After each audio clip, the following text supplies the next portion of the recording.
my dear friends. This is Operator Starsky speaking. Tonight we have a Friday hangout with our glorious and legendary moderators. I'm joined with a full army of moderators. Today, people I'm sure you know by their nicknames in the chat. It's Ali, Katie, and Newman. They will not show their faces, of course, because they are special forces and they are trained to make bad people disappear. Guys, how are you? Let's start with Ali. I'm great. How are you guys? We are absolutely fine. Katie, hello, hello. Hello, I'm doing well as well. I'm here. Awesome. Newman, bro. I'm good. I'm great. Thanks. Guys, this is so cool. Like finally we can hang out basically offline. Of course, we didn't forget about the security for our chat because like all the moderators are busy. That's why our tonight security is provided by Travis. Travis, thank you so much for being recruited for this job. And first question that we have for our moderators traditionally on my channel, what do you guys drink tonight? Ellie, let's start with you. Hazelnut ice latte. Hazelnut ice latte. That's not bad. That's not bad. Katie? So I have some Woodford Reserve and Dr. Pepper. Oh my God, Dr. Pepper. I didn't drink Dr. Pepper since Ukraine, I think. Newman, Rob? I'm going to be boring and say cocoa tonight. I don't have anything alcohol. Not bad, not bad. Good choice. I approve. National Guard of Ukraine approves. Okay, and now I think people would really like to know a bit more about your guys. Of course, only whatever you can say, as much as you can say about yourself. Ali, can you say a couple of words about you, please? What do you want to know? I think everybody pretty much already knows. Let's see. My parents were born in Ukraine, so I am a first-generation American Ukrainian. I am a small business owner. I train police canines and some military canines. And I sit here and do this forever and ever, a day, every day, because it's really important to me. So until this is over, this is where I'm at. My big respect as a former cop as well. Katie, can you say a couple words about yourself? Well, everybody's saying that I'm really quiet. Yeah. I'm not quiet, but apparently I am right now. It depends on who you ask. Some people think that I'm Allie. I'm not Allie. We are definitely different people. I work with numbers. I do art stuff. I'm a child with cat lady, the usual. That is so cool. What's the name of your cat? No, I'm not really. That was a joke. I have bunnies. Bunnies? I have two bunnies. I've got Jules and Vern, like the author. Oh my God, this is so cool. Newman? I'm from Croatia.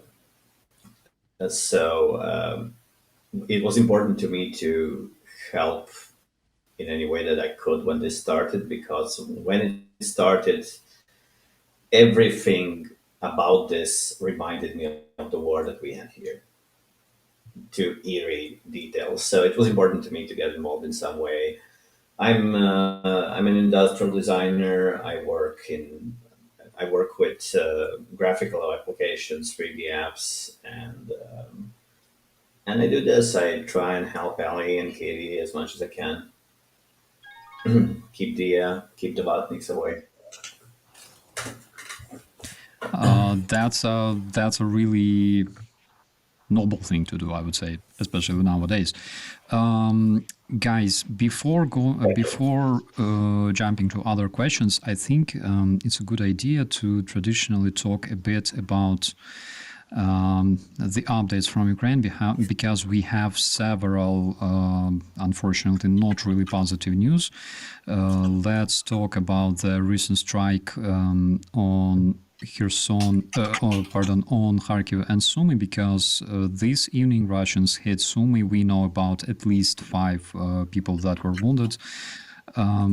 We also know about another strike that happened in Kharkiv today. Again, approximately 10 people were wounded as a result, but there was another strike that took place in Kharkiv. The Russians hit a police station with 2 S-300 missiles. We know about one policeman who unfortunately died. Also in Brussels, there was an event dedicated to rehabilitation of Ukrainian military, and it was 29th, 30th of October in Brussels. And during this event, the people who participated were apparently poisoned by gas, and several people asked medics about providing them with the help because they didn't feel well. Currently, the government and the officials in Belgium don't comment about this, but who attacks people with gas nowadays? I think it's not even a question. But we also have several good updates. The United States declared a new aid package of $425 million that will include missiles for the air defense, shells for artillery, armored vehicles, anti-tank weapons, according to the website of the Pentagon. What did I miss? Oh my God. Kuleba, former Ukrainian Minister of Foreign Affairs, shared that before the full-scale Russian invasion of Ukraine, the partners, our international partners, assumed that he is gonna be assassinated. That's why they offered President Zelensky to record like a video address to the nation before he's dead. Freaking insane. Also, we have some really good updates. We all know about this beautiful Ukrainian creature called Cotton Cutie, right? So Cotton Cutie visited a Russian oil refinery in Stavropol, and there was a lot of cotton. Russians reported a lot of cotton in that area. I think we all know what it means. Okay, let's finish with the updates and switch to our guests today, which are not really guests. They are participants of our everyday life, everyday streams, commentaries, and everything else. Guys, I have a question. What originally drew you guys to moderating streams? And can you tell us how did you end up here on this channel? Ellie, let's start with you. Well, December 13th, 2021, I was hit by a drunk driver and crushed my left leg. So I ended up spending a lot of time sitting in my room with a broken leg and had nothing better to do. And then the invasion happened and I found you like 2 weeks in, I guess. And how I ended up moderating streams, oh God. Georgie had nobody on Ukraine Matters and asked me, so I said okay. How I ended up on yours is Janine and I are friends, and one day she said she was going to bed, she had a horrible migraine, and then you started streaming. So I left you a thing in chat that Janine wasn't going to be here. Next thing I know, there was a wrench on my screen. It's been that way for over 2 years, almost 2 years. So That's so cool. I remember those days. I remember I was watching different updates from Ukraine, and I see Ukraine Matters, which has like 5,000 either subscribers or views per video, and I'm like, what the hell is this, you know? And it's extremely cool to see that Georgie managed to reach such a wide audience right now. Katie, what can you tell us about your journey? How did you end up here? Well, I think I started moderating initially because I was asked to, and I was tired of yelling at people in all caps. So it seemed like a good idea. And then I ended up here because Allie asked me if I could help out. And we all appreciate that. Newman, buddy, what can you tell us? Well, initially I got involved. At first, I was just trying to keep myself informed as much as I could and participate in fundraisers and things like that. And then Georgie started a Discord, which basically means Ali started Discord because he threw her the keys. And I joined that, and that is how I initially met Ali. So through a weird set of circumstances, we started talking, and then eventually she asked me to help out with modding. So on this channel, I believe it was actually your moderator, Lisa, who we all hope is okay because she's not been around for a while. She put a wrench on me so I can give Ali a hand because she's been pretty busy with personal life stuff. So that's how I ended up moderating here. We have a question from Yoda already, and Yoda asks, basically, what does a moderator do? What does this work mean for you guys? Ellie, can you explain to Yoda, what do you do? What do we do? Well, when it's a live chat, we just make sure everybody's getting along and not fighting too much. And when the trolls or the Russian idiots show up, we just throw them out the door. Most of our time is spent in the comments, which can sometimes be a complete shit show, as you know. Lately, it's been fighting with the MAGA people, which has been a lot of fun. That's right up my alley. Yeah, we just keep them clean as we can. Try to provide links when people ask questions.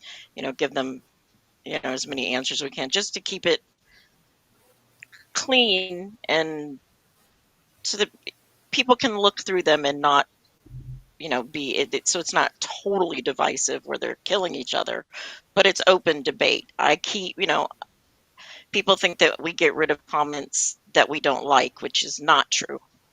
You are free to completely disagree, and I am free to not like what you said. Just because I don't like what you said doesn't mean I'm going to get rid of you. If you're an asshole about it, yeah, bye. That doesn't mean you're banned. Banned people are, Slava Russia, and those people go. That they're never coming back. But yeah, if you get nasty and it's a nasty comment, I might toss the one comment. Doesn't mean I'm tossing the person. So people need to kind of understand that. And please also understand, if your comments are not posting in YouTube, YouTube has an AI auto mod filter. And we will never see the comment. It never shows up for Starsky, myself, anybody. If YouTube nukes it right away, we never see it. We never know you said it. It wasn't us. Please stop thinking it's us. That's what we do. That is true.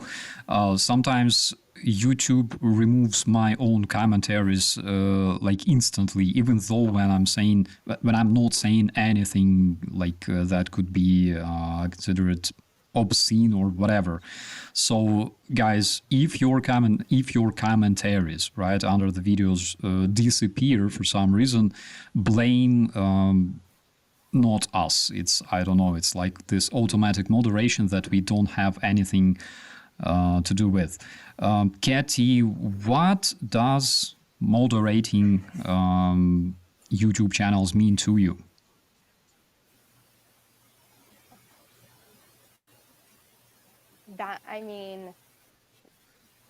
How deep do you want to go there? A lot of time, okay, so like a lot of people will talk about free speech and how important that is, and they'll want to be able to just spout off and say whatever they want.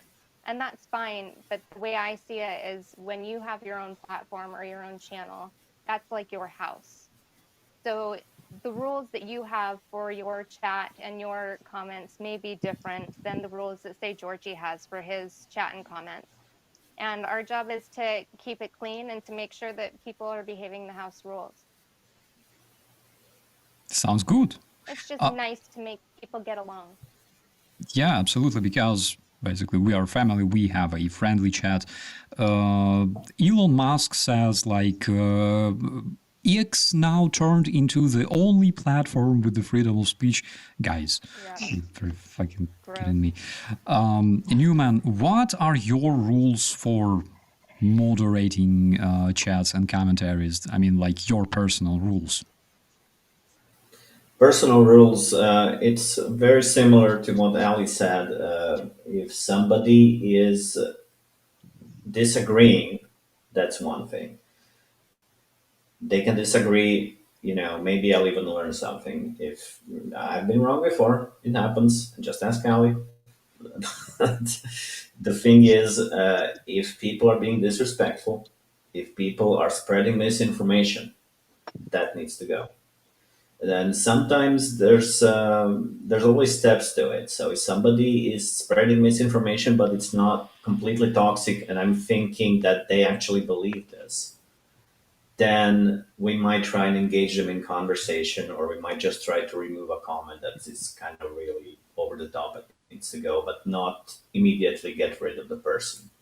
But at the end of the day, the channel needs to function, and when you see the community and all the familiar faces that show up, I'd like to think we play some hand in making that a possibility, because I think most normal people would just not want to stick around if it was toxic. So I agree on that. Okay, I prepared a bunch of questions, just a small amount of them. What is the most memorable moments you had as a moderator in my chat or on a different channel, either funny or surprising or challenging? Ellie, what can you say? Best time was getting you and Ben Hodges together on Nick's channel. That was awesome. That was an early birthday present for you for that one. Most challenging? When people are not necessarily sober, but they don't mean bad, and they like to spam the live chat. Sometimes that drives me a little batty. I try to just ignore that unless it's making other people get upset. Then I will have to sometimes ask them to stop, or if they ignore me and get nasty, I'll just time them out, and then when they sober up, they can join us again. Challenging is what right now because of the election, so it's typically that U.S. election talk is the most challenging, and reading some of that stuff just it's going to give me cancer. My brain is rotting from these comments. I feel for you, seriously, because even though we had a lot of that stuff in Ukraine, like all the time during elections, sometimes I'm not even sure. Maybe it's like, it looks like that in every country. Like every country goes crazy before every like presidential elections or like governmental elections. But still, there's no limit to be surprised by what you hear or see, especially in the commentaries. That is completely crazy. Katie, what can you tell about your experience? What was the most memorable or surprising or challenging, maybe funny? I mean, it's all kind of a roll of the dice, depending on the subject of the stream, how spicy people will be. I'm not sure if I can pick just a one right now. That would be a tough one. There's been a lot of different streams. And I'm sorry, Allie, for drunk spamming in the chat. I'll try to stop doing that.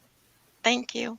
Oh, you know what? Most memorable stream, come to think of it, Starsky, was probably when Georgie did the Prigozhin parade stream. That was probably the most memorable one. That was pretty entertaining. Oh my God. Yeah. Newman, what can you say? So, well, Right now, I'm thinking about one that happened not too long ago, and I believe it was on your channel on the stream. And it was this troll that was paying in order to troll. So he was dropping paid comments in chat, but they were complete trolling. And in the end, I was just done with him and I banned him. And then I was super worried that people are gonna be like, "Are you crazy?" Like he was giving money, but then all I ever received for that was positive comments and thank you for getting rid of that asshole. That's kind of what I'm thinking right now. There were lots of moments I would need to give it a bit of a. Oh yeah, or over these 2.5 years, I can tell. I think it was a different channel because I don't have super chats, and that is exactly the reason why I don't have super chats. Oh, Is I'm because sorry. It might have been on. Yeah, then it was on Ukraine Matters. I'm sorry. I It guess wasn't. because people ask me why I don't have super chats is literally for two reasons. Reason number one is because there can be like a confusion when a troll pays in order to troll, and another reason is that I don't think it's kind of fair, because I have this filter where I can literally filter questions. If guys, I give you a tip: if you have like a question mark in your question in your message, then I will see it and I will answer it. But like when people pay in order to get their answer answered first, I think it's kind of cheating. Like, I believe in freedom of speech and equality of rights. That's why I don't have that stuff on my channel, even though it costs money. So, guys, we have a lot, and I mean a lot, of really, really cool questions from our viewers. And I think it's a good time to address some of them. So we have a question from Joshua. Where's the wine? Guys, do you drink wine? Ellie? Do I drink wine? I don't drink hardly ever, maybe once or twice a year. So if I'm going to drink, it's going to be tequila or rum or something, not wine. Oh my God, twice a year? That's 2 times more than I do. Katie, what about you?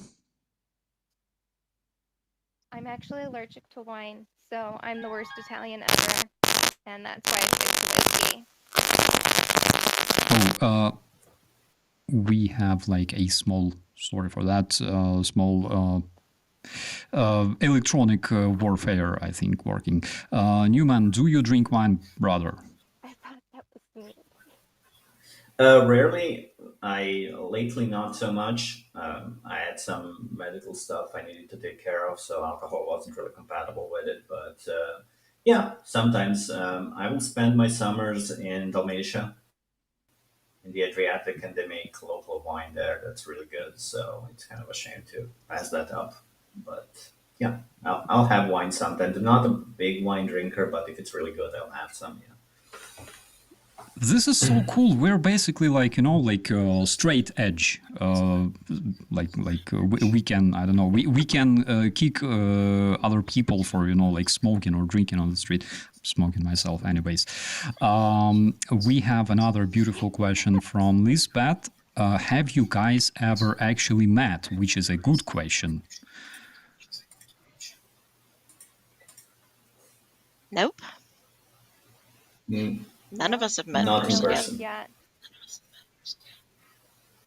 Yeah. Do you Something to fix. do you consider it's a It good is something to idea fix. to actually like meet sometime in the future, like make an offline meeting of moderators somewhere, for example, on a Bali island or like in Dubai? Yeah, I like that Sure, idea. why not? We can all, The island idea yeah, is wonderful. we need a vacation after this. Sounds cool. Yeah. Sorry. I'm I reading like the the idea chat. of the Ukrainian KP, I see beach that. presentation. Um, Okay, have you, Spasmatic asks, have you been spammed by any bot farm attacks? I remember when YouTube first added live streaming, they were everywhere. Do you remember something like that? And we're talking about like massive bot, whatever, bot attacks during the live streams. Ali, do you remember any cases? Live streams, it's happened in the past. I know that when I first started, it was the comments that we would get the Telegram and the WhatsApp bots, and that's before YouTube added the option for moderators to be able to ban. So we literally, no one was around and it was just me, and I had to remove over 300 of them one at a time. That took me a while, and I said some bad words, but those attacks have tapered off lately, at least on your channel. I don't But remember not a in the lot live of them. stream. We used to get porn bots, but they don't like us anymore. Oh my god, that's a shame. That's a shame. Wait, let me add this one. I sent you a link to one, and you asked me if I checked out the porn first Yeah, before I yeah, deleted it. I remember. Was it good, by the way? That's what you asked me. I Yeah, said, I don't know. I didn't watch it, but I will next time. absolutely, definitely. Katie, do you remember any massive troll attacks in the chat lately? You know, lately it hasn't been quite as obnoxious, but there's been times when either in the live chat and the comments, there's some serious troll messages. The porn bots have been a lot better. YouTube must have cracked down on that.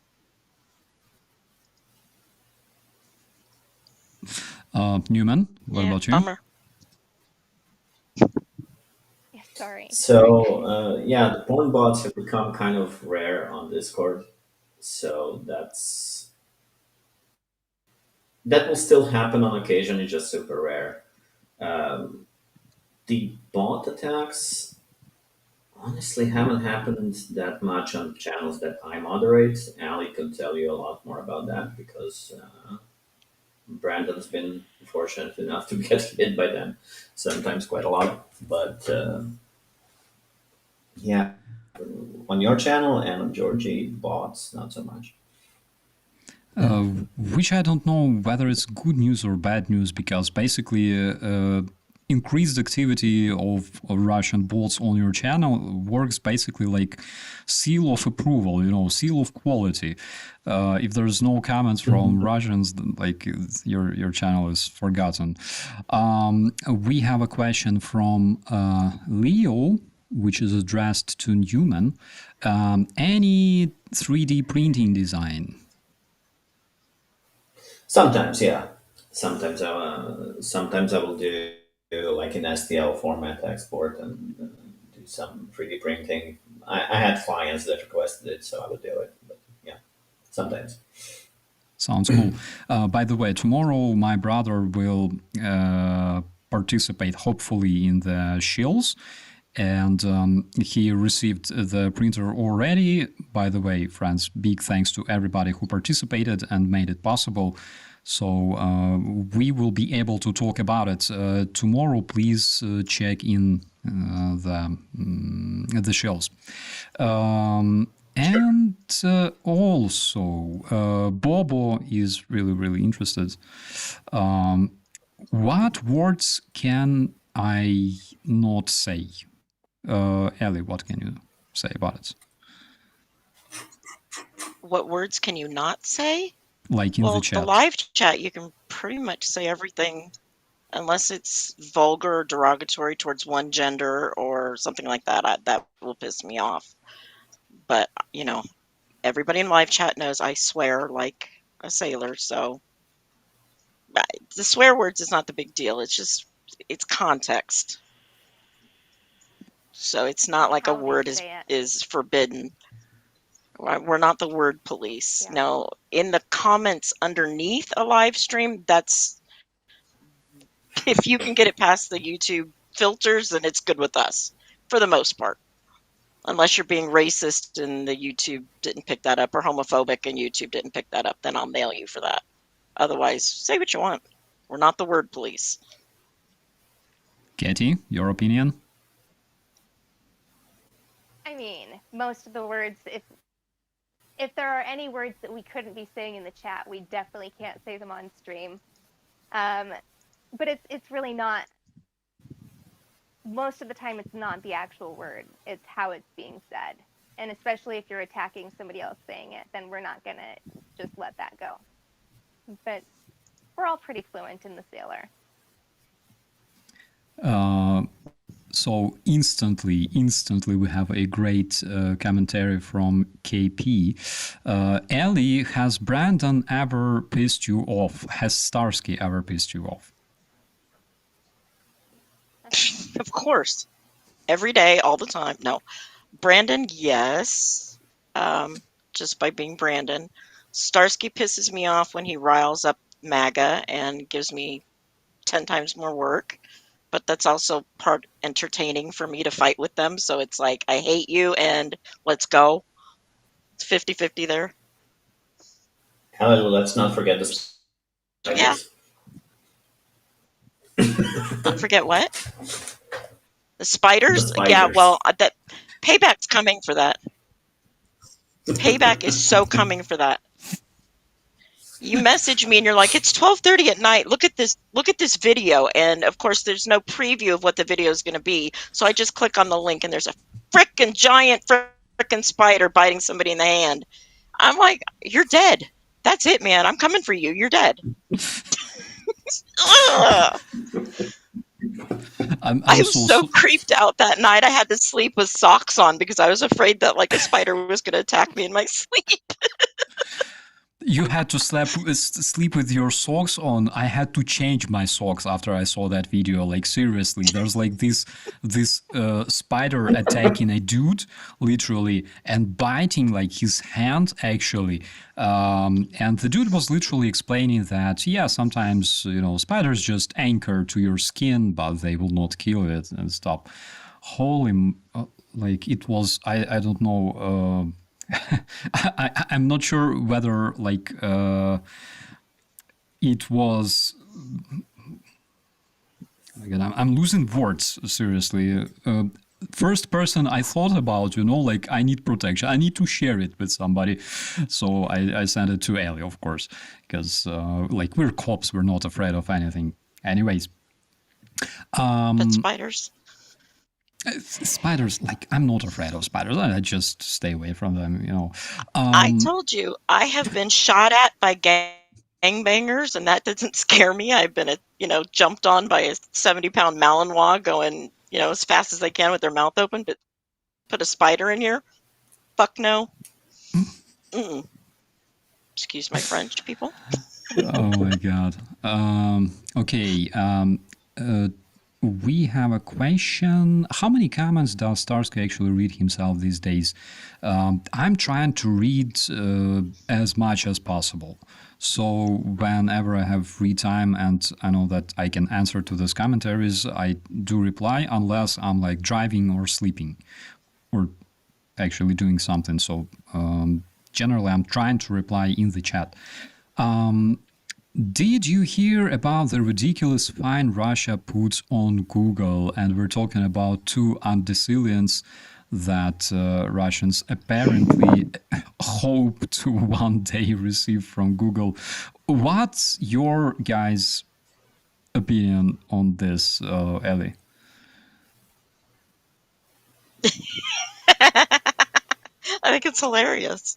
I actually, as soon as that came out on Telegram, I had to post that to Discord because it's one of the funniest things I've seen.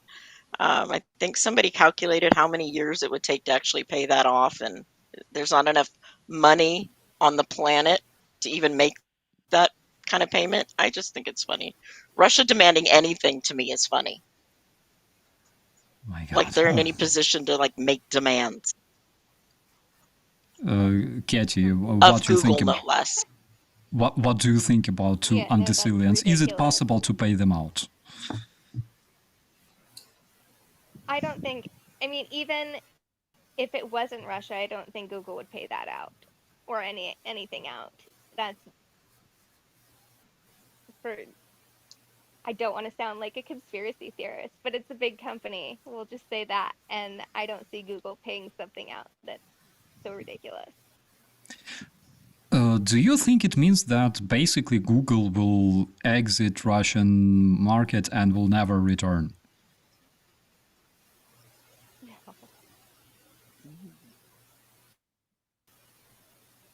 I It's don't more think they'll likely exit it. Russia. Let's start with Yeah. Zeman. No, I think Russia will exit the market. Look, I don't think it's impossible to pay that off, but I think they went to the wrong address. They should, instead of going to Google, they should have gone to Donald Trump, and then he could have given them like golden toilets that flush. In Russia, that's basically infinite value, so easily paid off. But they went to Google, so good luck with that. Ellie, what do you think about it? I think they will, just because it means money for them at some point. What business is going to turn down revenue? I don't think there's principles when it comes to that. I think it's temporary. I've heard that Russians are like massively asked to switch to Mail.ru, Russian mail service, and I again, rumors, not confirmed, but rumors that they are preparing to enter the beautiful era of Russian intranet called Cheburashka.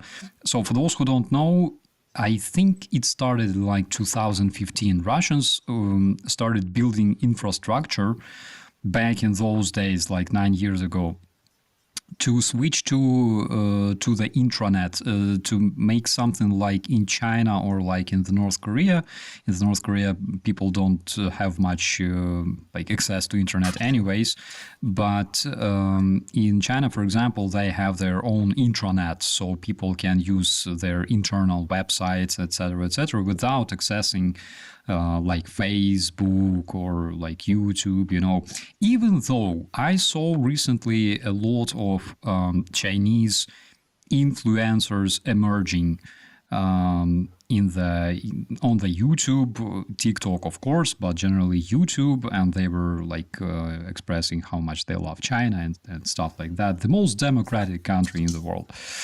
Anyways, it wasn't me but this Cheburashka idea is extremely interesting because in case there is this snafu situation, then Russians will just cut off all the access to the external like web pages, and they will introduce this beautiful Cheburashka net. My God. It wasn't me asks how big is the problem of YouTube deleting random comments. Do you even know? The problem is big. From what I know from other YouTube channels, it's extremely big, and it's a big issue. So how exactly this moderation works, nobody can tell, but sometimes it removes even like extremely polite commentaries. I don't know. Basically, I think that it's driven by the artificial intelligence. That's just my opinion. I think that it's not really on the level when it can recognize the intentions, the message in the text. And we have a question for you guys from Sweet7433. How do you identify a Russian bot? Ellie? There's a few ways. Sometimes I have to be patient and watch them if it's in live chat, because it could just be a new person. But for the most part, I know the community. I recognize names. I remember profile pictures. And then you go by what they say. That's how you can tell. If it's a true bot, the comment is not very personal. It's almost AI written, and you can tell by the tone of the message, if that makes sense. like the speech pattern that's being used. That's how I can tell. Me personally. Sometimes if I'm not sure, I will take a screenshot and ask one of the other moderators. We do that all the time. We're always passing screenshots. Katie, what's your experience? Yeah, same with what Ali said, but also I know the kids today are now calling each other bots. Like if you're doing something stupid, your friend's gonna call you a bot. And they're saying that in real life. That was something I learned recently. So it's all kind of subjective. But usually, yeah, it's when they're really impersonal or if they're saying things that's almost not even responding really to what you're saying. It's almost responding to keywords. That is interesting. I didn't know that kids call each other bots nowadays. That is surprising. Instead of like a dummy, they say, "Shut up, you're a bot." 2020. Oh yeah, that happens all the time. Oh my God, Newman, how do you recognize Russian bots? Well, apart from what has already been said, because that's absolutely how, another method is that they will go through phases where they will program them with like these key things that they want them to say. And they're not very subtle. They will just keep repeating that ad nauseum. So usually when you see something, like right now, if I were to see somebody, some new, completely new name in the channel, and it's a new account as well, so account that was made in the last month or last 2 weeks or something like that, and they're saying, "Oh yeah, Russia is losing by advancing forward, LOL," or things like that, and you pretty much know because you already read that same comment about 50 times today. So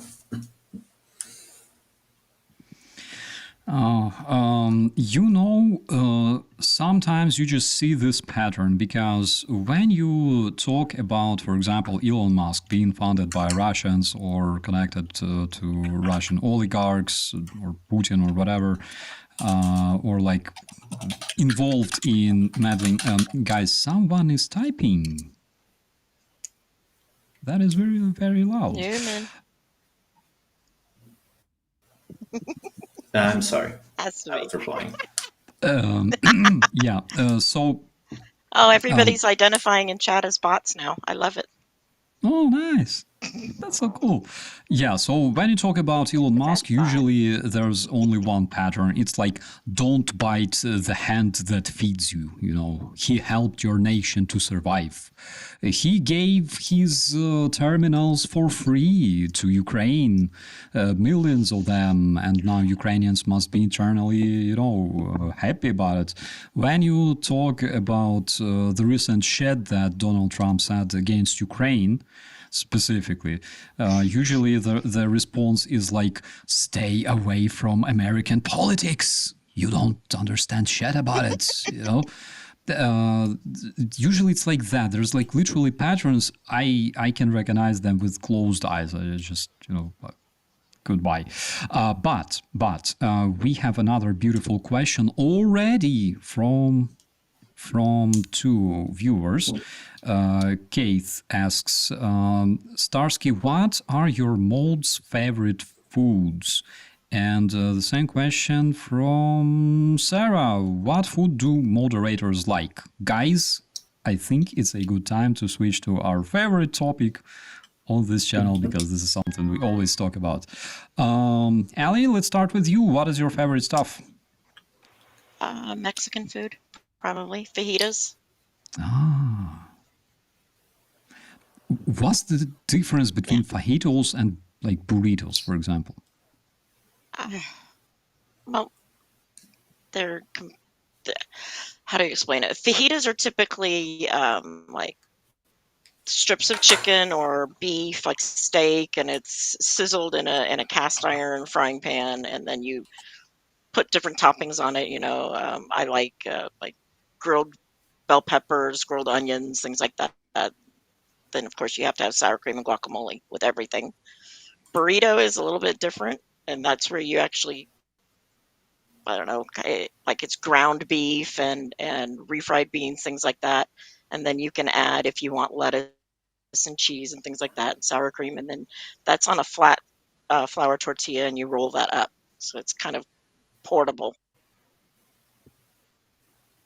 It's Oh my different. God. I need to get more acquainted with the Mexican food, seriously. Like the most Mexican stuff I ever had was like basically burritos back in my days and nachos at Johnny F. D's. That was something fantastic. Like nachos. We have to like popularize this culture, I think, in Ukraine. Katie, what kind of food makes you happy? Like extremely happy? Steak and potatoes. That makes me happy. But Mexican food is always good. What about, I don't know, like sushi? Ooh, I do love sushi. I had that for lunch yesterday. Oh. But I have fake sushi because I don't really like the raw texture, so I usually stick with like crystal shrimp and California rolls, which is technically not real sushi, but it's still delicious. I tell you this, when I cook sushi, and I usually make just salmon rolls, nothing else, but I make an F-load of those rolls. Usually it's like 2 big plates. One time I measured, one time I invited 8 friends and I made like 2 kilograms of them. And I never use raw fish, because what I usually do is you buy a piece of salmon, and like raw salmon, and then you add 1 spoon of sugar and 10 spoons of salt on it, and then just drop it in the fridge, and like after 3 days, voila, you have something that in Ukraine we call salted salmon, which is like legit salmon that you can use, but it's not smoked, it's like salted. And it's extremely, extremely cool. I never saw anything like that, for example, in German stores, because they mostly have like smoked salmon, which is good, but it doesn't really smell properly, you know. And that stuff smells like heaven. It smells like fish, tastes like fish, and it's salty, and it's not raw, because like the salt kills all the passengers. Newman, what kind of food makes you happy? So all of this Mexican stuff sounds really good. I will eat anything Italian, but there's one local dish that I really like. We call it pasticciata, and it is braised beef in a sweet and sour sauce. It usually needs to kind of like sit in that sauce for like at least a day before you actually make it, and it's done with gnocchi, and it's when it's done right, it's amazing. It's really really good. So something like that. I will actually drop a link in chat because people need to see this. This is good stuff. Yeah, absolutely, do this. And since we're talking about food, did you guys ever try Ukrainian food? I'm sure Ali did. I did. My baba used to make borscht, and I'm not a huge borscht fan. It's, you know, otherwise not a lot, because I didn't see her that often, like once a year, and she's now gone. So otherwise, my parents, no, they never really made much of it. Katie, did you ever try Ukrainian food, and what is your favorite? You know, I'm not entirely sure if I have, but I do really want to try borscht because I really like beets, and every time I see it, it looks really good. Oh my God. I remember the coolest thing we tried. I think it was green borscht with my foreign friends. I think we even have it like on a video somewhere. No, not the foreign friends. We were visiting Bogdan, my buddy, in Chernihiv, together with my friends, Mirko and Mikola, and we went to this place that is called Balvanahala, which is basically like a restaurant dedicated to varenics. And you can buy all sorts of varenics, but also you can get like borscht, like pickles, like proper pickles, And we tried green borscht. And when I posted this, everybody was so surprised, like, what the hell is green borscht, But this is something you should really try, my friends. If you're watching this, you gotta find a place where you can try green borscht. It's not something really exotic in Ukraine. We eat green borscht all the time, but it's not really known much, outside Ukraine. Besides red borscht, classic, you gotta try it. It's just so good. It's just amazing. Newman, what is your favorite Ukrainian food if you have, ever tried it? Unfortunately, I've never had like something that you could serve for lunch or dinner. I did have something interesting once when I was asked by my mother to pick up a Ukrainian violinist called Orest Shurgot. He plays here in Croatia, has for decades. She once asked me to pick him up from the airport, and I did. And as a thank you, he gave me some Ukrainian sweets. I remember one of them were particularly good. They were like these plums that were dipped in like really good chocolate. You might know it. I'm not sure, but it was like really, really good. So sweets, yes. I haven't really tried borscht or anything that would be considered a Ukrainian dish. Oh my God, we have so many cool sweets in Ukraine. In Kyiv, we have this whole factory producing cakes, tarts, things like that. And the coolest thing about it is that you can go there, like inside of this factory on a tour, and you can create your own kind of chocolate. Like you can design a box and fill it with chocolate and, like sign it somehow. I remember I went there in like 2019, and it was like going to the Wonderland, because they give you like this white robe and a hat. Of course I had a hat, and to make sure that my hair doesn't fall somewhere on the equipment, and it was like you open the doors and you can instantly feel the smell of like milk chocolate, like proper chocolate. Oh my God, it was amazing.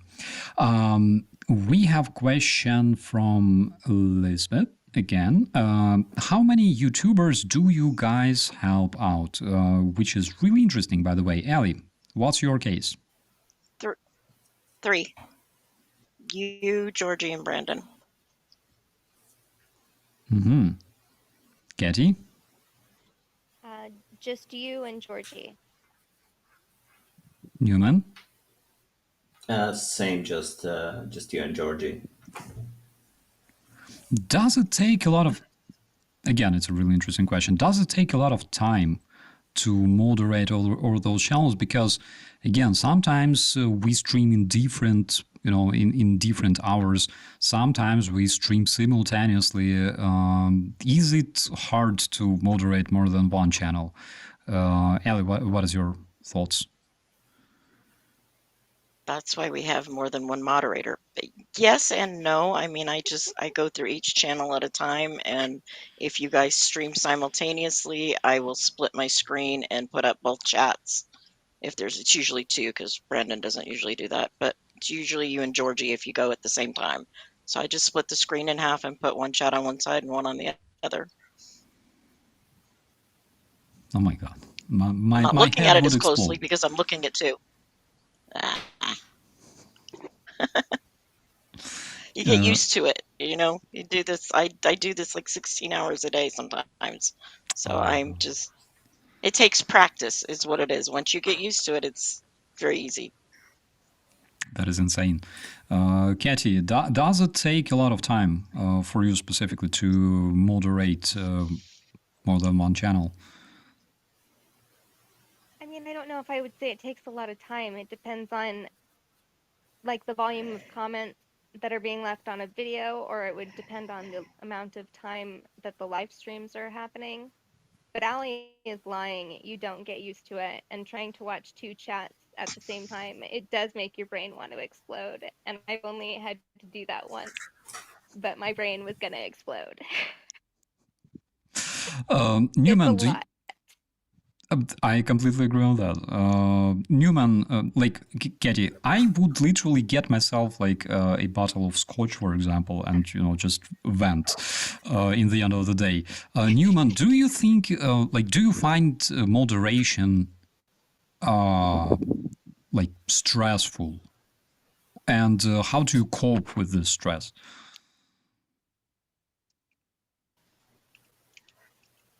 Usually not. That depends on what's going on at the time. So if everyone's doing everything at once, then it does take a little bit more doing, obviously. But most of the time, it's not that bad. Most of the time, there's only one new thing for us to really pay attention to. If not, we've become fairly good at splitting our attention. And if there are two streams at once, there's multiple things that we can do. We can get on voice and we can coordinate in real time and just make sure that everything's okay. Sometimes yes, but I mean, if Georgie says something that really gets the mega people going and the whole comment section is on fire, then sometimes, but it's also fun in retrospect. So you want to know what my first job was, like very, very first job ever? It was basically a paid job of a moderator in Ukrainian media in 2006, I think.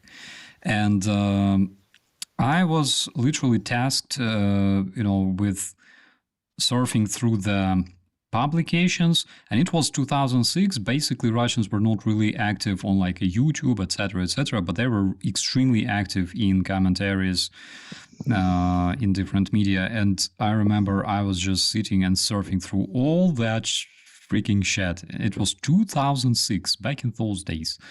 But Russians were extremely active because back in those days, Viktor Yushchenko, who was a democratic president, pro-Western president, he was in charge, and they were tasked with destroying his image and sowing discord in the society and everything else. It was challenging.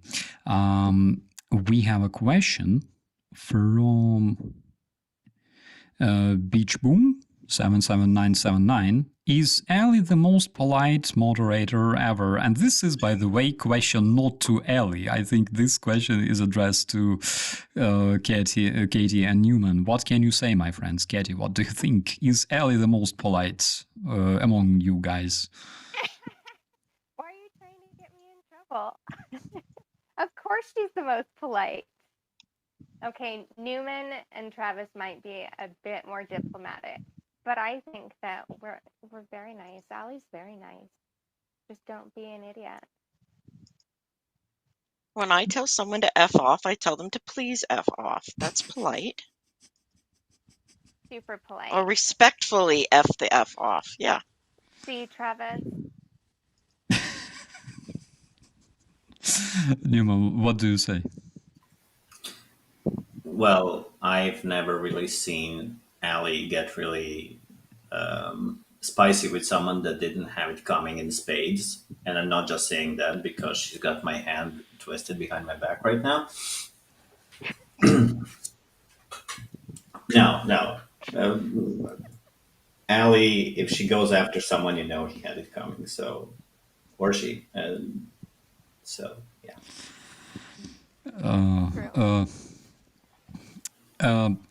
This reminds me of our sergeant. He's my good friend now because now I'm an officer and he's a sergeant. But previously I was a private and he was a sergeant. So we were in the same platoon. I was in the 3rd squad and he was in the 2nd squad. and he was extremely polite. Everybody were afraid of him because he was like master of sports in like kickboxing and stuff, you know. Like he was extremely tough sergeant, but he was extremely polite. Every single time a soldier would screw up something, you know, he would say, excuse me, please, are you a fucking dumb fuck? You know, like in this manner. Not sure how to translate it properly. We have this beautiful word in Ukrainian, dovboyob. So he would say like, excuse me, are you dovboyob? You know, and he was extremely polite. Everybody loved him. And since it makes mega people so much angry, you know, when Ukrainians even mention their existence for some reason. Like the other day, people started like commenting, do you want to repel MAGA supporters? MAGA supporters usually don't support Ukraine whatsoever. There are people who kind of do, but they are conscious enough to do that. The rest, like, we are not supporting Ukraine, but if you talk about us, we will not support Ukraine at all, you know. Come on, guys, it's so funny. But since Ukrainians are not really allowed to talk about it, what do you guys think? Because Peter Havrilyuk asks, what's the best outcome in the American election? What's your opinion on that, my friends? Ellie, let's start with you. Well, I think the best outcome is going to be Kamala Harris winning, but I think Trump is going to try to contest that. He's already saying that he will. If she wins, then it's rigged, which is his rhetoric, and I think that comes from Russia paying bots to push this rhetoric. It's BS, but I think the Harris campaign is going to counteract that with their own litigation. So it's going to be a shit show come November 6th and 7th is when the fun's going to start until somebody is sworn in on January 20th. Katie, what do you think? I think it's already a shit show, and I'm really ready for it to be over. I'm really bummed out with all of it.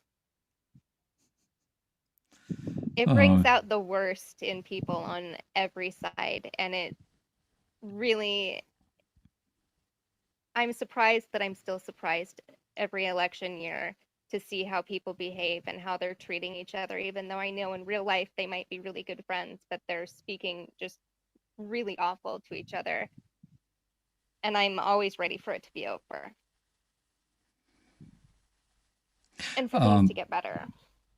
I really hope so, because our task is to make this world less toxic by helping people to become less toxic. That is just my personal opinion. Unfortunately, there are big, let's say, international terrorist groups such as Russian Federation that invest a lot of money in making those people toxic, and we don't have those funds. We don't have such reach as cocksucker Carlson, for example, and unfortunately we cannot be as effective in making people less toxic as Russians making them toxic. Newman, what is your opinion if you want to share it with us? Yeah, no problem. I think the absolute best outcome for both the United States and the entire Western world, including Ukraine, is Kamala Harris winning, for sure. And if we want the society in general to become less toxic, I think MAGA needs to end. We're always going to have conservative options in every country, but MAGA has become an extremist cultist group, and that needs to stop. And Trump needs to lose. I think if he wins, we're going to have major problems here in Europe too. Oh yeah, considering the talks about exiting NATO, stopping helping other countries, etc., etc.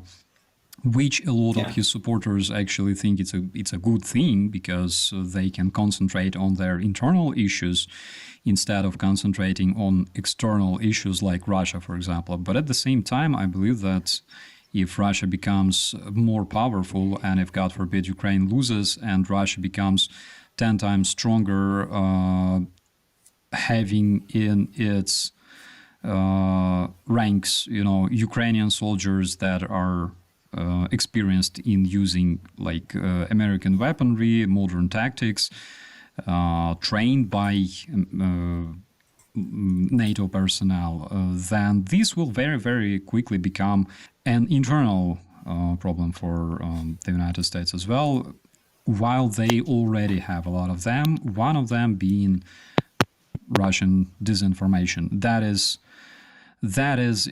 has incredible scale. People keep writing me in the comments to my poll, the recent one, that the biggest problem is not Russian bot farms, it's like internal media, which guys literally don't know what they're talking about. We also have a question from Robert, by the way, which I think is related to our topic. He says, as a Ukrainian supporting American conservative who has been following you for years now and praying for Ukraine daily, wouldn't it be more productive to court the MAGA crowd? Robert, thank you so much for your support in the first place and for the question. I don't think that it will be productive to court the MAGA crowd.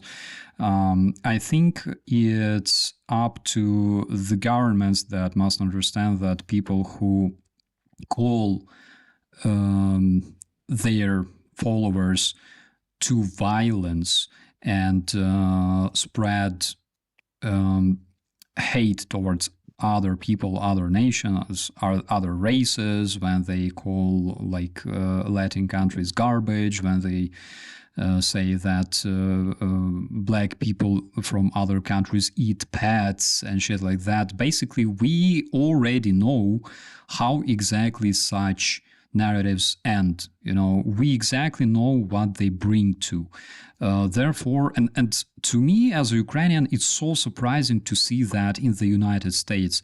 My whole life, and we were talking about it with Ali the other day, my whole life, Americans were those absolutely open and friendly people that have and had the strongest economy in the world, the strongest army, and they were always open to everybody else, and they always hated Russians for being assholes, because Russians always considered them their main adversaries, and it's still the case today. And it's so surprising, not in a good way, to see a lot of Americans turning into basically what we could see in the 1930s in Germany, like fuck everybody else, and it's, oh my god, there's a lot of guys among MAGA that I support. They're volunteers that were coming to Hostomel, and they were bringing humanitarian aid to our brigade as well. And the guys were like, I'm sure that if Trump was president, Putin would never invade. But I would not like discuss that, as a press officer. Basically, it's not my business. You can believe in this, it's your thing. There are people who can convince you in a different, points of view or not, whatever. But generally, I had also very, very bad experience in communicating with MAGA people, because generally when you talk to them, my God, I don't want to generalize, all right, people. All people are different. But I had this extremely bad experience in speaking to one specific American veteran from the MAGA movement, okay, who didn't really look like veteran to me at all, because he wasn't interested in frontline situation, and basically President Zelensky playing piano with his dick in early 2000s, and Ukrainian hookers or like Ukrainian widows were much more interesting to him as a veteran. I don't fucking understand, like, do we even have like mutual topics, like common topics to discuss with them? But again, people are so different, and of course you can find decent people among them as well. We have to criticize people for the bullshit they say, which is a good thing because we have freedom of speech and we have right to do that. At the same time, we have to respect each other for each other's position, and we should use our skills of communication to convince people and show them what we consider truth, what we consider legit information. Therefore, I believe that everything can be solved with communication, except for Russians. They can be only solved with like something bigger than 5.45 millimeter, in my personal opinion. So attack is communication too. Yeah, absolutely. It counts. Sorry, Katie? It counts. That counts. Yeah, I believe It's so. communication. Yeah, absolutely. Again, we must. This is my personal opinion that is based on scientific research, that we should be less toxic generally, because what Russian propagandist machine is doing right now is basically it makes us fight, not just because they want to push, like for Trump, for example, they want to support Trump. No, it's not the case. They want to make us fight each other, and they would talk shit about Kamala Harris in the Trumpist community. They will talk shit about Trump in community of supporters of Kamala Harris, and they will set people against each other. This is when we all forget that we are still nation. You are still nation. I'm talking about Americans, and when they make you forget that you guys have one land for all of you, and you can always find some kind of solution. You can always find the same language. I think it's beautiful, and United States for a very, very long time showed the whole world that it's possible, that you can basically solve any problem out there using your communications. Stupid people, hard to solve, hard to fix, but we can try. We can try, and this is our mission if we want to succeed. We have a question from our friend from Switzerland.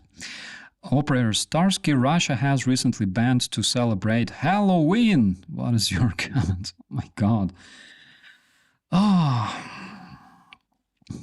One time, I believe it happened in like 2016 or 17, Russia banned like laced pants, laced panties for women. It's still in Google. I think you can still find it. They were like gathering laced panties and burning them in the ground to show that they're not afraid of sanctions and things like that. After that, such things as banning Halloween doesn't surprise me whatsoever. Kaimo asks, have you come across a comment that already violates the law, and in the real world, would you report it to the authorities? I came across a lot of commentaries like earlier during the beginning of the invasion. There were Kadyrovites promising to come to Kyiv and decapitate me and kill my family and shit like that. Unfortunately, reporting like several thousand comments will take a lot of time. That's why I just ignored it. But again, I'm an infantry. I don't give a damn about those commentaries. What I really reported in my life was back in the days 2015. I think I talked about it in one of my streams when our guys, I served in the police battalion, and we were enforcing the guys at the checkpoints around Kyiv. And those guys were basically like cops, like patrol police before they became patrol police. And there was traffic police. Traffic policemen, the like people we hated sincerely because they were corrupted, because they were extremely against, like democratic Ukraine. Because if you have democracy, you have transparency. If you have transparency, you cannot get bribes, right? And in the end of 2015, they were completely removed and reformed, and we acquired what we have today as national police and patrol police. But back in those days, we still had those, and they were already inactive. They would not do anything, basically. But they were sitting there at the checkpoints, sometimes, just stopping the cars. And one of them talked, because we were talking about like deployments to the Donbass, to the area of anti-terrorist operation, and one of them literally told me that, like, I have friends among the separatists, and he comes to he visits me from time to time. He goes from Donbass through some specific roads, evading checkpoints. Sometimes he brings weapons, And he was telling that to me, probably thinking that, like, I'm one of them. So I'm like, thank you for this information. That was the only case I reported to the Security Service of Ukraine, which I think was a proper thing, because the dude was a criminal, and I didn't see that dude after that. Don't thank me. We have another question.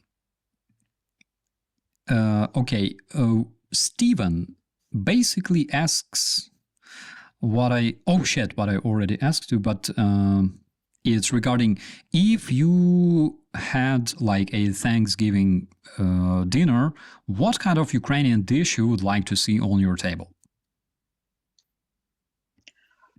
Cherry Varniki. Cherry Varniki. Oh my dessert. God. Oh, I forgot to add that one. That is one thing my babu did make, because she was up in the Pacific Northwest where they have tons of cherry orchards. That is definitely a favorite.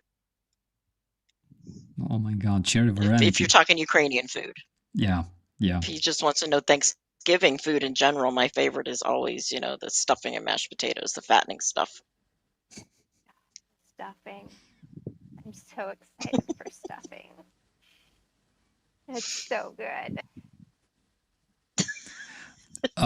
Katie, would you like to try like potato pancakes? Yes, actually. That's something you guys keep talking about. That sounds really, really good. That is something amazing. You will never forget it. Like, seriously. Newman Buddy, what about you? Potato pancakes is something that I first heard about here, and it sounds super interesting. I really want to try them. It sounds really nice. My God, it's just so good. Okay, Leo asks, Katie, you sound like you can cook.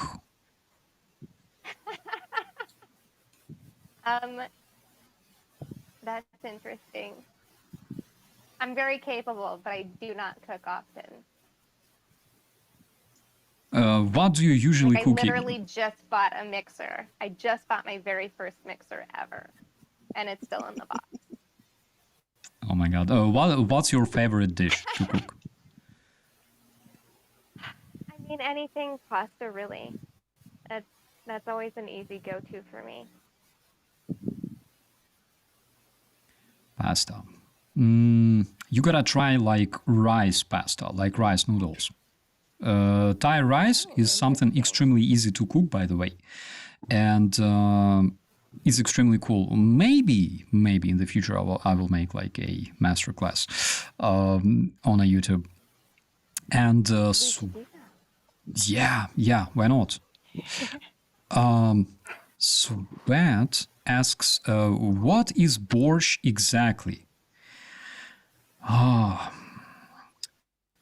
It's like a traditional Ukrainian dish that looks like soup, but it's not. It's like the liquid stuff tastes like beets and cabbage and heaven at the same time, like all mixed together. And there's also meat, beans, potato, and it has 4 tastes because in Ukraine we consume everything with sour cream. So when the borscht is hot, it has 1 taste. When you add sour cream, it has 2nd taste. Then when you put it in the fridge, and when it's cold, it has 3rd taste, and its 4th taste is when you add sour cream in the cold borscht. Oh my god, it's just so good. You gotta try. You gotta definitely try, but only in the Ukrainian restaurant. We have another question. Question for the moderators. How familiar were you with Ukrainian culture before becoming part of this channel? Thank you so much. Ellie? Well, my parents were born in Odessa, so fairly familiar. They weren't raised in traditional Ukrainian homes. Their parents came over after World War II, and there was a lot of stigma to being from the Russia, the USSR, and teaching my parents, growing up speaking Ukrainian, they did not teach my brothers and I. It was one of those things that, you were talking about unity and all that, and I can remember in my generation we just hated Russia, and it wasn't just because of my background. That was just an American thing in my generation. That's just how it is. But how familiar was I? Well, very familiar. So, but mostly passed down by the one grandmother. She was the one that, tried to teach me Ukrainian, and I was a complete failure. And probably her biggest disappointment out of all her 13 grandchildren. I was the one that she's probably the most disappointed in. It's fine. Katie, what about you? Oh my goodness. I just scrolled a little bit and will you repeat that, please? Yeah, did you have any encounters or experience with Ukrainian culture before becoming the moderator of this channel? Oh, sure. Yeah, I have some friends who are from Ukraine, from Kyiv and from Lviv, and some neighbors, but not a tremendous lot aside from that. I'd seen like pictures from when they traveled and things like that. How did you meet friends from like Lviv? I work with one, and then my other girlfriend was from when I went to school.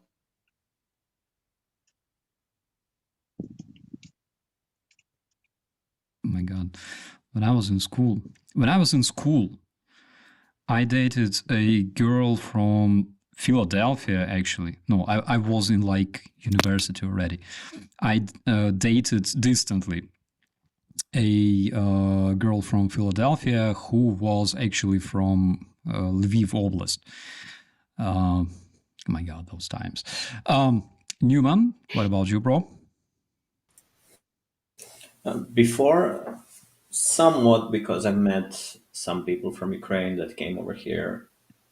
So I was somewhat familiar with the culture. I also had some idea of the fact that most things of any value that came out of the USSR was usually, from Ukraine, including the space program and everything. So I was somewhat familiar, but that knowledge has definitely increased a lot since I became a moderator here.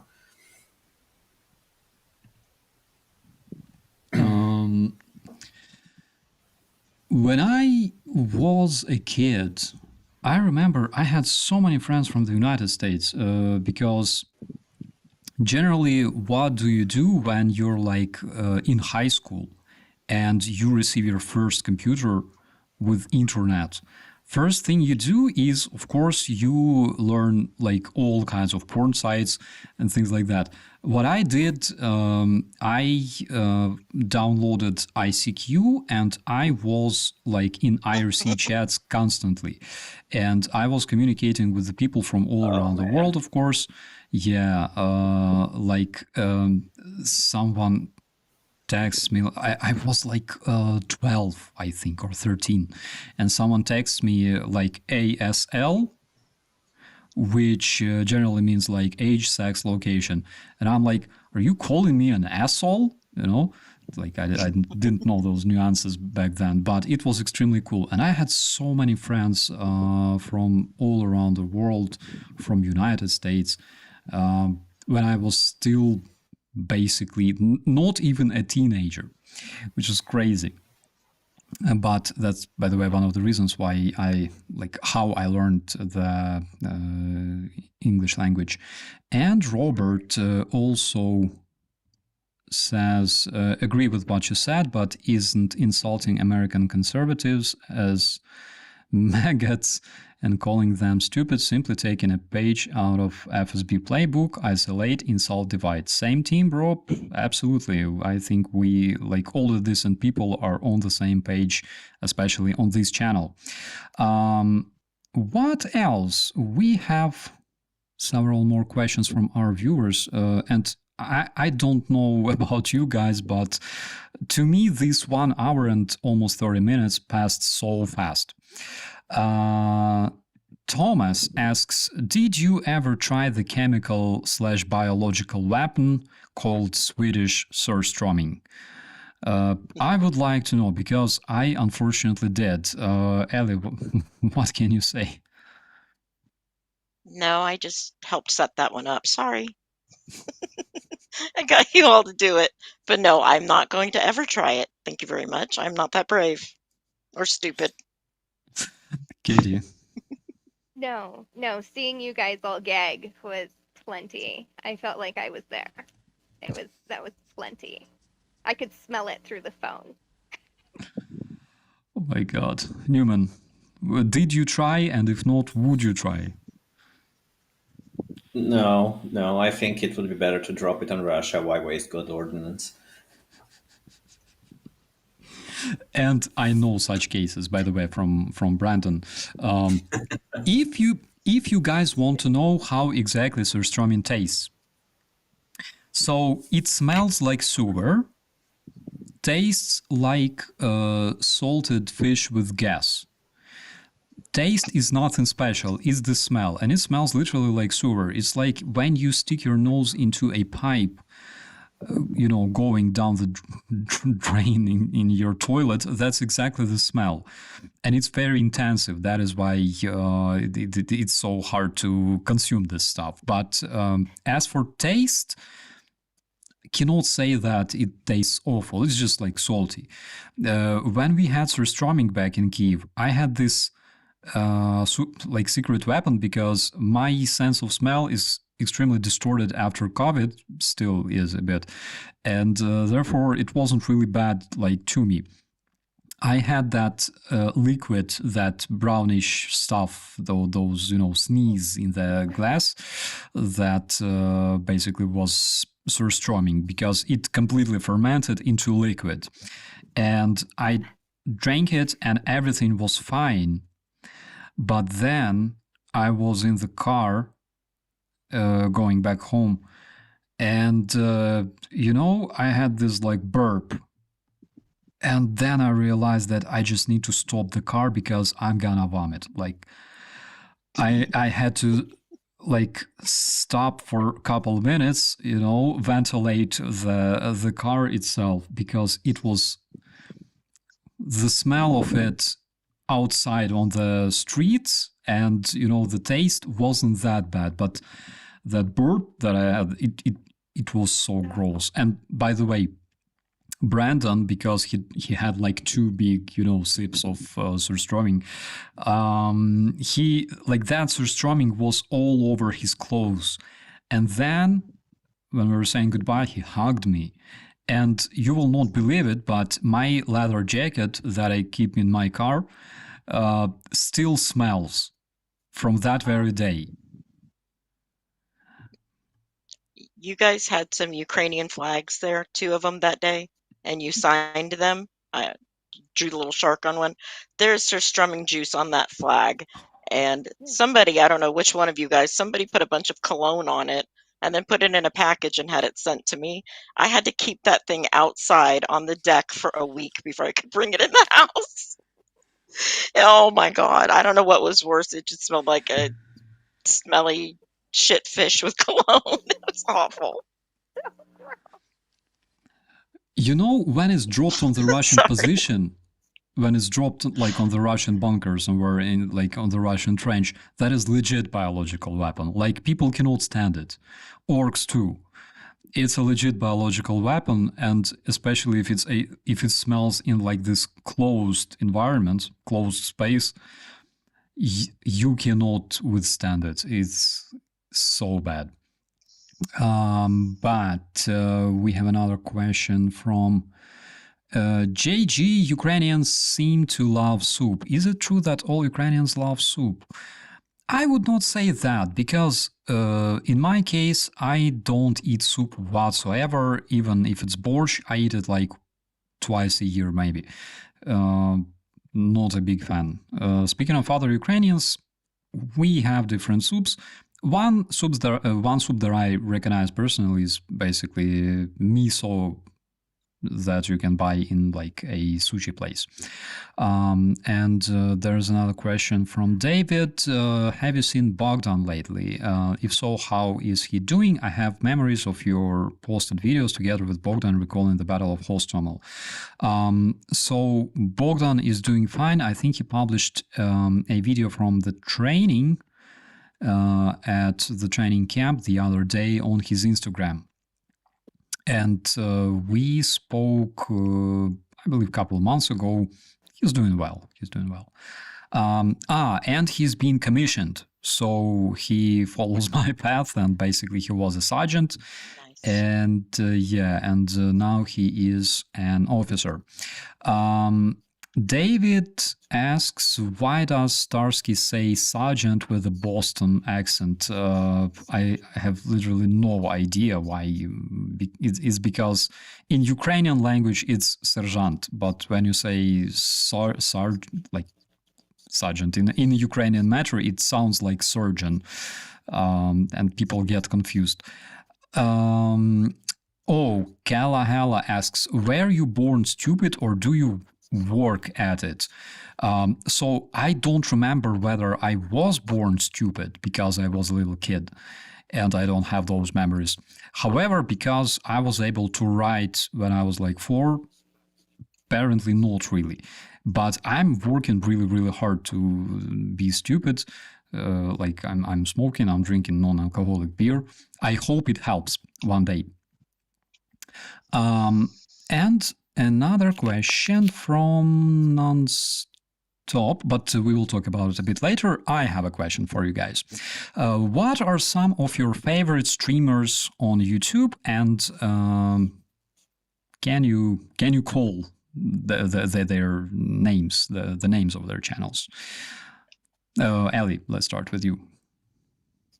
Ukrainian streamer or Ukraine genre? Generally, like your most favorite YouTubers or streamers that you will always watch regardless. I like, well, obviously you and Georgie, Brandon. I like the Ukrainian Canadian Chris. He gives really good updates. I listen to Dennis every so often. The guy that's reporting from Ukraine, that channel's pretty good. Jake, of course.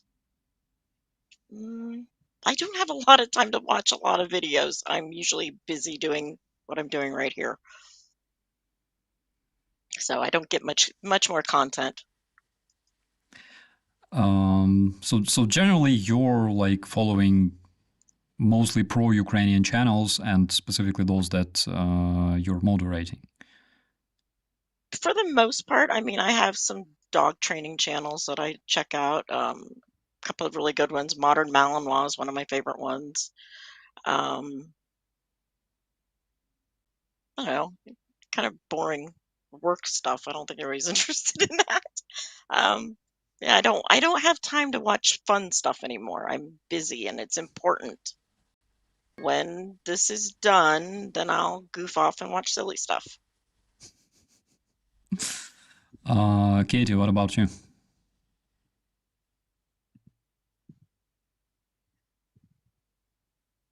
Katie, Houston. Wait, are you assigned? No. Katie, can you say something to us, please?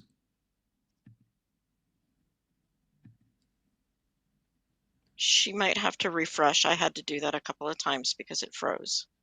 Yeah, okay. We will address this question to Katie. Newman. So, well, I do follow a whole bunch of pro-Ukrainian ones. I didn't like Perun is really good. Zakominos is good. Okay, sorry. I think I messed something up. Welcome back, Katie. I'll let you answer, and I'll come back to. We'll come back to me. Yeah, Katie. What is your favorite YouTube channel, regardless if it's Ukrainian or not Ukrainian? And by the way, your sounds much better now. Oh, interesting.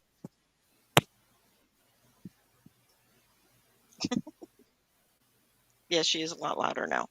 Yeah. Who's your favorite YouTuber? Oh, besides me, of course. Katie, you muted yourself.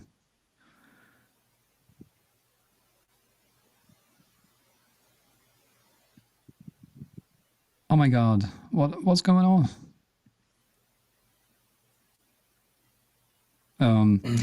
Katie, we cannot hear you because apparently you have to refresh one more time.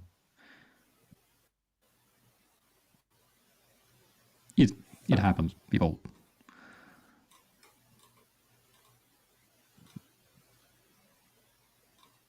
Okay, let's wait just a bit. Hello? Is it fixed now? Yeah, it is. Okay. And you can hear me? You're Yeah, perfectly. Yeah, you're good. So I can't really hear you guys. Oh, shit. Oh, It's my really God. quiet, like I can kind of hear it. I think it's because the sound comes from like this, not the speaker, but through the, from your very own telephone, maybe. It was, let's see. But It you was doing yourself, it before and now it just stopped working.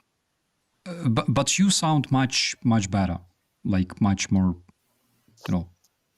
pleasant. Okay. Well, that's good. I think I fixed it. Oh, But maybe my awesome. sound is bad now. Yeah, now your sound sucks. Sorry, Not really. So, what can you tell us about your favorite YouTubers, your favorite streamers? Okay, obviously you. We went over that. And I also like Jake. And I like listening to Canty giving his updates too lately. That's been nice. I'm sorry everybody that my sound sucks. And then aside from the Ukraine community, oh, Rick too. But outside of that, I like Penguin Z, Charlie. He does some funny commentary. And it's a softer news delivery.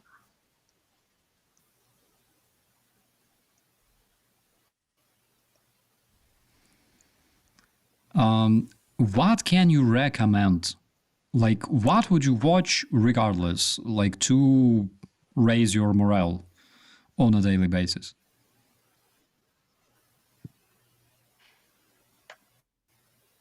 Oh man. I would go outside, actually. That would probably be better than watching YouTube. Sometimes I get really stuck and like scrolling the the quick reels, and then I realize like it's time to set the phone down. But I like there's a lot of comedy channels that I like checking out. It really depends on what your vibe is. Yeah, absolutely. Newman, brother. So before all this started, it was a completely different matter. I'm a lot into science and aviation, so there are some channels that are like that, like Scott Manley or Ward Carroll for aviation. But now, if I want to make myself laugh, Randy Rainbow's the place to go.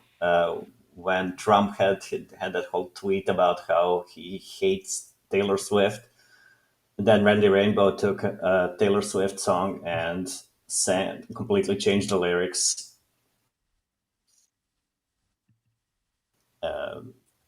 I've listened to that one an unhealthy amount of times, and I laughed my ass off. It was really good. Oh, you want to know my favorite channel? It's I unfortunately I don't remember the name. Okay, but I tell you the concept. It's there are guys losing hair, right, over time, and some of them they have like long hair, but over time they're losing hair, and they have this challenge. They take like shaving machine, and then they shave themselves, like completely, like me, and some of them cry, like literally, and guys, friends, if you think that is funny, you have no soul. Seriously, I can tell because I was laughing at first too. But generally, I'm like sitting there and I'm literally applauding, and they acquire like this inner confidence. After that, they realize that sometimes it's just better to like burn everything and forget the past and get born like a new person, like a phoenix, raised from the flames. So I'm completely supportive. I comment every single time in those videos because they're fantastic. And also we have a bunch of new questions. We have a question from David asks, was Starsky at the Battle of Hostomel? Yes, I was. It was sketchy, and I believe that I have a stream where I explain in details my memories and the information that I acquired after that on what happened exactly there. This keeps being updated, but you can find that in my videos. Basically search Hostomel. Leo asks, did you ever have Kishka? I did have Kishka. I had a crazy Kishka that I found at the parking lot in Ukraine, I believe last year, and it was the sketchiest experience in my life, probably more sketchy than Battle of Hostomel. Camo, do you remember your ICQ number? No, unfortunately, it was too long ago. Are there any unique fruits growing in Ukraine? No, I don't think so. Generally, we have like apples, cherries, plums, things like that. Purito, do Russians that surrender don't want to be repatriated exist? What do you do with them? Generally, they, in most cases, they join the Russian Voluntary Corps or Legion Freedom for Russia. Sometimes if they come from Siberia, they join the Siberian Battalion. Those are 3 Russian units fighting for Ukraine against the Russian invaders. Basically, it's the proper Russian opposition, the way it should be. Okay, we covered, I believe, most of the questions for now, and I have some more. Can you talk about hobbies or interests that you have outside of streaming that people might be surprised to learn about? So let's start with Newman this time.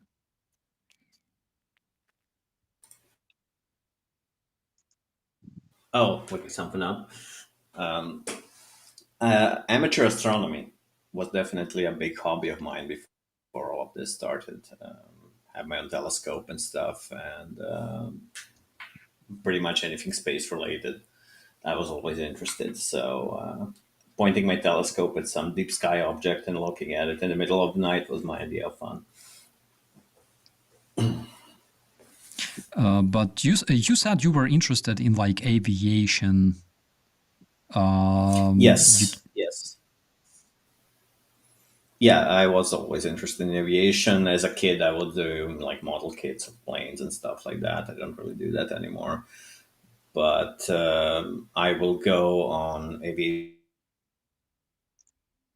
related as informed as I can. Sometimes it's useful for understanding what's going on with Ukraine, like when we hear reasons why there still aren't enough planes being shipped. Like I can tell whether a reason has anything to do with reality or if it's just an excuse and stuff like that. So I guess it can come in useful at times.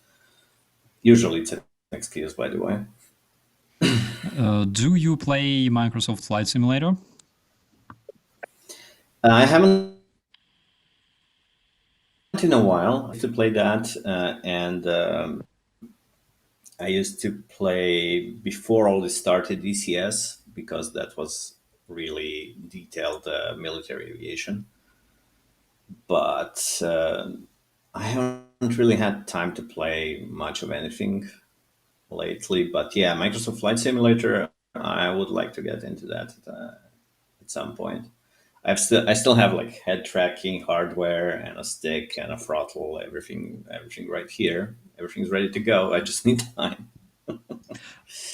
November this year, November this year, Microsoft Flight Simulator 2024 will be released, and it is kick-ass because you can do walk-arounds now, you can check your airplane, you can literally walk out of the plane and just go somewhere, So it will be extremely fun. As for the head tracking, by the way, you can now use your web camera. If you have a web camera, you don't need anything else. Like no track IR, no Toby. You don't need that anymore. You just download That's awesome. Yeah, you download 2 small applications that run on the background and don't require anything. That's the way I used to play Flight Simulator 2020. As for you, Katie, do you have any secret hobbies that can surprise our viewers? I paint a little bit and I sing and dabble in a little bit of music stuff. I don't know if anything's really surprising. I also like to collect rocks. That's my secret shame. It's my secret nerd hobby. Who is your favorite singer that you like to sing along with? Ooh, that's a tough one. That's really tough. I have a lot of favorites.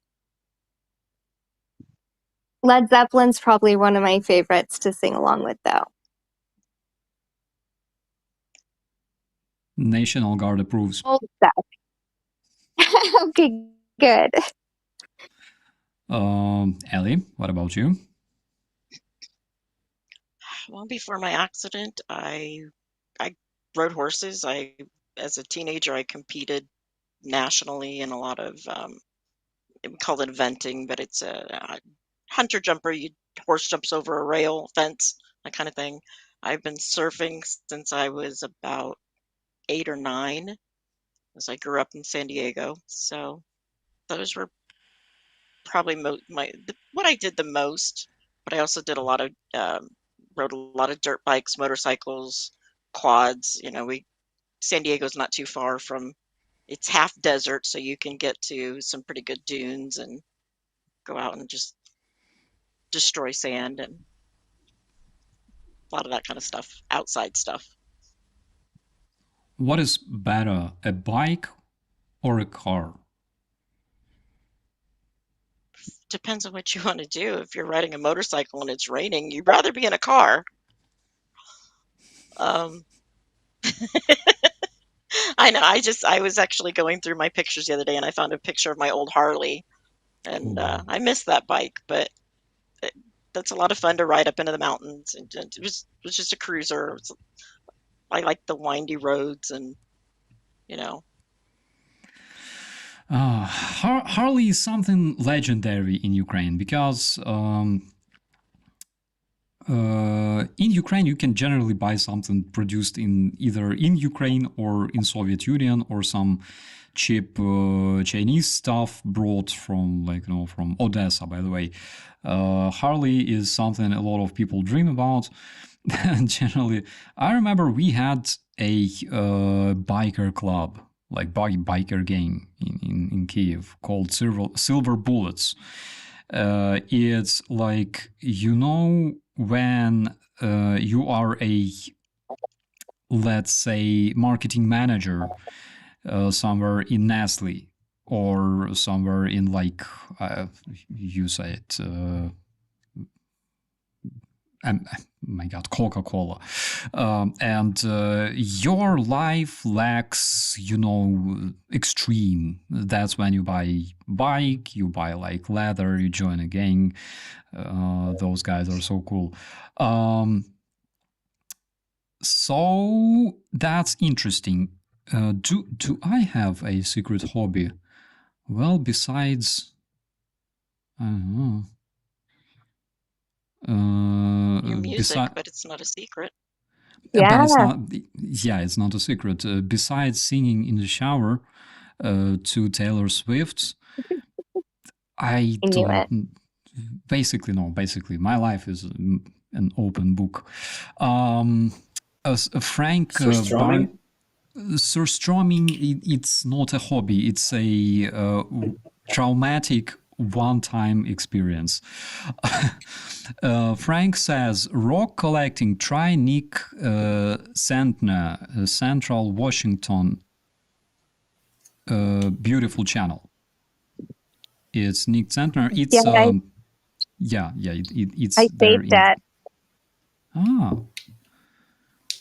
There is this interesting guy on a YouTube, I think on a TikTok as well, who literally roams around beaches and collects different stones that look weird, and then he cracks them open, and then there's different fossils inside. That one is so cool. Yeah. Bike or broom? As a Gryffindor fan, I'm all for broom. 100%. And by the way, speaking of cars, one thing that people probably don't know is that before learning how to drive a car, before even receiving driving license, I learned how to drive BTR. That was my first car. I remember 2016 we went to the school for sergeants, for NCOs in Ukraine, in Zoology. And that was my very, very first vehicle that I ever controlled myself. Nearly crashed into a herd of cattle on my way. And it was extremely funny. Darren asks, how's my mom and is she in Ukraine? She's in Australia with my brother. We didn't see each other for a long time, for many years. Hopefully it can be solved in the future. Okay, and I think we are approaching the end of the stream because soon it will be 2 hours. Guys, what is one thing you'd like to say directly to our community? Either a thank you or advice, or maybe something you wish more people knew. Let's start with Ellie. I'd just like to thank them because the majority of them have been here with us and they're persevering. You know, the news gets good, the news gets bad, and the vast majority are not fair weather supporters.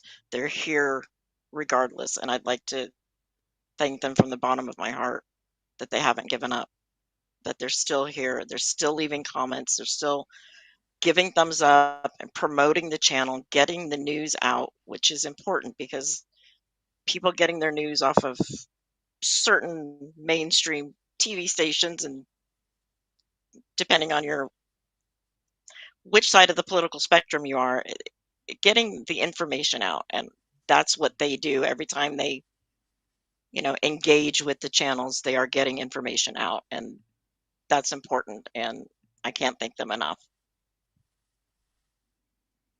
Thank you so much for those words. Katie?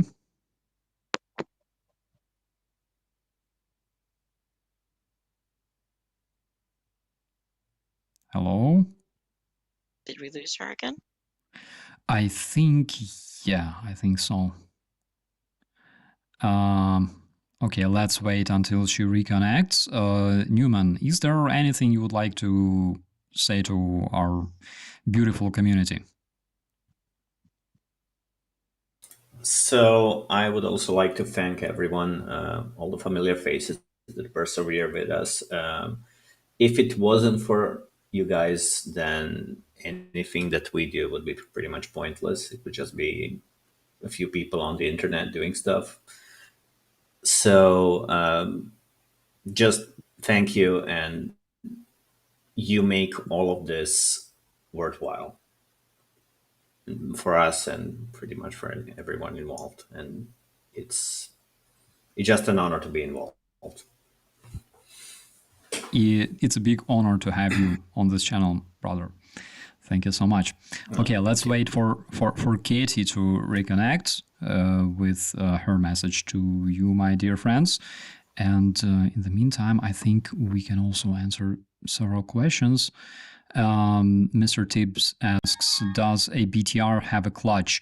There are 2 versions of the BTR3 that I'm acquainted with. One has a clutch, and it has like an old engine, like an old tank engine actually, and it does have clutch.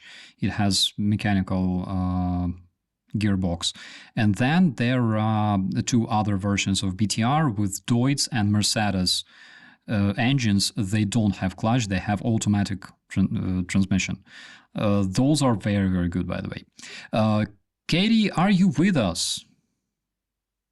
I don't know. Am I with you guys? Yeah. Did it work? Yes. Katie, what would you like to say to our viewers? Just a big thank you to everybody, and thanks for the patience while I am technically challenged with technology all the time. We really love you guys, and I don't know if people really realize what an impact they are making by being there and being consistent. But we really appreciate it. And, make good choices. No. Yeah. That is important. Yes, Sally, make good choices. Thank you so much. Thank you so much, Katie, for absolutely beautiful message to our audience. I think we will be finishing this stream, my dear friends. Thank you so much for watching us tonight. It was a pleasure. Unfortunately, my beer is still in the kitchen. I didn't bring it here, but I hope it's still there and it hasn't disappeared. Guys, thank you so much for being with us. Thank you for supporting my country. Thank you for supporting freedom and democracy, because this is the proper thing to do.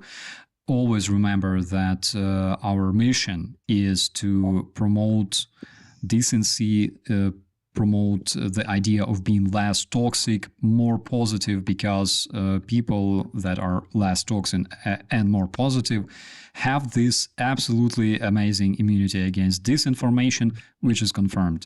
And I'm really, really happy that 99% of those decent people are watching us right now. Thank you so much. We'll see you later. And as always, be safe. Goodbye.